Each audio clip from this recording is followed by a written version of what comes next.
اور پہلے ہی ہمارا ملک بہت سارے چیلنجز سے آزما ہوتے ہوئے گزرتا رہا ہے، لیکن آج کی جو صورتحال ہے اس میں بے پناہ چیلنجز اور ایک کمپلیکس سچویشن ہو گئی ہے۔ سیاسی عدم استحکام، اس کے ساتھ معیشت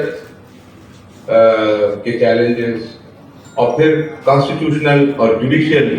ایشوز، یہ سارے ایشوز آپس میں مل کے اتنے کمپلیکس ہو گئے کہ جس کے نتائج عوام کے اوپر پڑ رہے ہیں، اور عوام پہ پڑنے کی وجہ سے اور مہنگائی کی معاملات کی وجہ سے جو ایک امید کا پہلو ہوتا ہے، اور اس تسلسل کی وجہ سے جو یہ حالات کی خرابی کی ہے، جو ایک امید کا ایک پہلو ہوتا ہے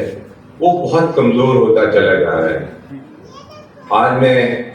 کسی بزنس کمیونٹی کے فرد سے بات کرتا ہوں تو وہ انتہائی تکلیف کا شکار ہیں، عام آدمی سے بات کرتا ہوں تو وہ انتہائی تکلیف کا شکار ہے، اسٹوڈنٹ سے بات کرتا ہوں تو وہ راستہ پوچھ رہے ہیں کہ پاکستان سے جانے کا راستہ کیا ہے، کس طرح باہر جایا جا سکتا ہے۔